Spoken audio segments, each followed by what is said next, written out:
Hello, council members. I suspect many of you are rattled by the presidential election results and worried about an uncertain future for our city. The Trump administration certainly brings more challenges and is very dangerous to our most vulnerable community members.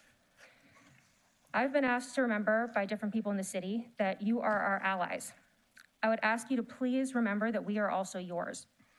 The people I have met in the last year organizing for Palestinian rights and against genocide are the same people I know from my organizing in the city for undocumented people, for housing affordability, for LGBTQ+ rights, for disability rights, and for COVID equity.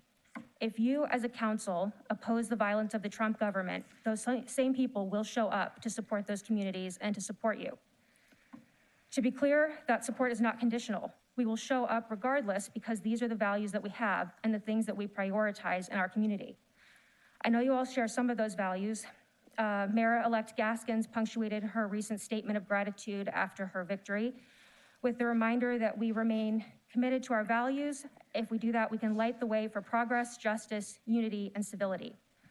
What we are asking you to do, as we have been for the past year, is to include Palestinians in your advocacy. Our shared values demand that you do.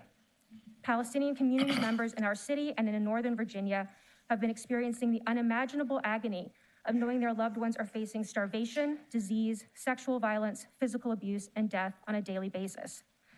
As we have told you over and over again, we are not separate from this violence. It happens an ocean away from us, but it is paid for with our federal tax dollars and our city's investments.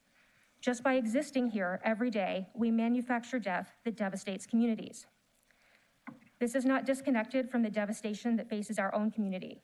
When we accept dehumanization, brutalization, and genocide, we create an environment for fascism to thrive and to grow. For all of us to be safe, we must use our shared values to advocate for better. Please be the leaders that I hope you can be. Support our Palestinian community members and divest our city from genocide. On a final note, when you go home, I encourage you to look up CBS Sunday Mornings, The Children of Gaza, and the New York Times, 65 doctors, nurses, and paramedics, What We Saw in Gaza, and genuinely reflect on where our money is going.